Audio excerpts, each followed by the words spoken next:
ഈ മുഹമ്മദ് നബി ഉൾപ്പെടുന്ന ആ കാലഘട്ടത്തിലെ നാടോടികളായ അറബികൾക്ക് അന്ന് അറിയാവുന്ന കാര്യങ്ങളല്ലാതെ പിന്നീട് സയൻസ് കണ്ടെത്തിയ എന്തെങ്കിലും ഒരറിവ് ഖുർആനിൽ ഉണ്ട് എന്ന് തെളിയിച്ചാൽ ഞാൻ ഇതുവരെ പറഞ്ഞ കാര്യങ്ങളെല്ലാം പിൻവലിച്ച് ഞാൻ ഷഹാദത്ത് കലിമ ചൊല്ലി ഇസ്ലാമിലേക്ക് വരാൻ തയ്യാറാണ്. ഇതൊരു ചലഞ്ച്. അസ്സലാമു അലൈക്കും വറഹ്മത്തുള്ളാഹി. പ്രിയപ്പെട്ട സഹോദരി സഹോദരന്മാരെ, സത്യവിശ്വാസികളെ, ഇദ്ദേഹം പരിശുദ്ധ ഖുർആനെ അന്ധമായിട്ട് വിമർശിക്കുന്നു എന്നുള്ളത് ഏതൊരു വ്യക്തിക്കും മനസ്സിലാക്കാൻ കഴിയും. ഇന്ന് ലോകത്ത് ഏറ്റവും അധികം പ്രചരിക്കുന്ന മതമാണ് ഇസ്ലാം.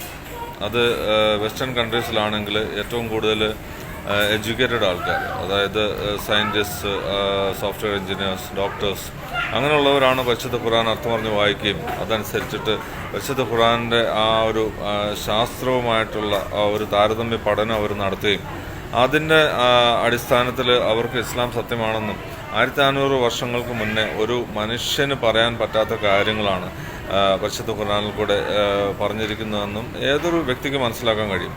പക്ഷേ മുസ്ലിം മാതാപിതാക്കൾക്ക് ജനിച്ച ഒരു വ്യക്തി ഇങ്ങനെ ഇസ്ലാമിനെ പരസ്യമായിട്ട് വിമർശിക്കുകയും പരിശുദ്ധ ഖുർആനെ താഴ്ത്തി കാണിക്കുകയും ചെയ്യുമ്പോൾ അതിൻ്റെ ഉദ്ദേശം ആർക്കും മനസ്സിലാക്കാൻ കഴിയും.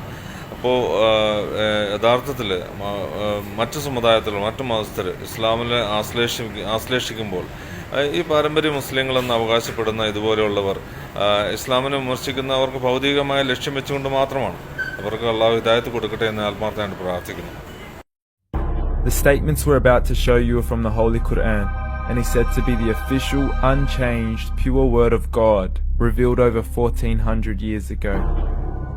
Claiming to be the word of God is a heavy statement, and without proof, or if a single contradiction is found within the book, the apparent word of God will be proven false. So without further ado, let's put the book to the test. In the 23rd chapter, titled The Believers, from the 12th to the 14th verses, God is said to give a detailed description of how the human being is formed. It begins by saying, "We then placed him as a sperm drop in a place of settlement, firmly fixed. Then we made the drop into a alaqa." We will translate this word very soon. "And then we changed the alaqa into a lump. Then we made out of that lump into bones. And then we clothed the bones with flesh. Then we caused him to grow and come into being and attain the definitive human form." In the 21st century, we can now safely say that this verse is clearly describing the process of human development in correct chronological order. However, what we should be paying attention to in particular is the second stage, referring to the development of the embryo. The specific word used to describe the embryo in this verse is the word alaqa. The word alaqa, when translated into English, can mean 3 separate things. Firstly, a blood clot, or to be suspended, that is to be hanging or clinging to something, or thirdly and finally, a leech. Now, all 3 definitions don't come anywhere near what we perceive to be the human embryo. So, why are these words used, and what significance do they share with the human embryo? Can the embryo be described as a blood clot? Well, what do you think?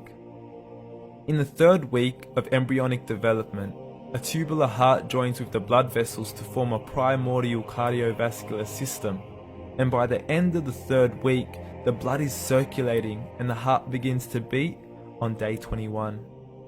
The first thing that comes to mind in regards to being suspended or hanging is the umbilical cord. But we can't use that example because we are simply referring to step 2, before the baby has even formed. But we now know today that the umbilical cord is formed from the connecting stalk. And the connecting stalk is formed as soon as the embryo is formed. The embryo's connecting stalk has even been described by John Allen and Beverly Kramer as an object to suspend the developing embryo in the extra embryonic column. So an embryo is suspended and does have a strong resemblance with a blood clot. What on earth would an embryo have to do with a leech?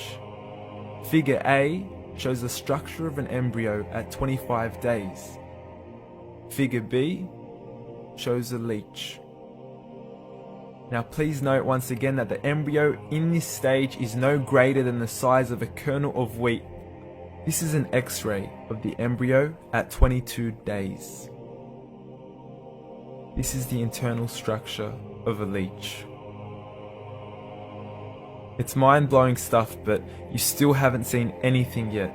This is the head of the embryo at 22 days. The detail you are seeing right now is absolutely impossible to be seen with the human eye and can only be seen with a microscope. This is the back end of a leech. There's no other words used to describe this other than mind-blowing. The pictures we have shown you are impossible to be seen with the human eye or even to be predicted by the human mind. Once again, the verses we have shown you were revealed over 1400 years ago to a man who couldn't read nor write. Are these the words of God? Descriptions of the human embryo in the Quran cannot be based on scientific knowledge in the 7th century. The only reasonable conclusion is that these descriptions were revealed to Muhammad from God.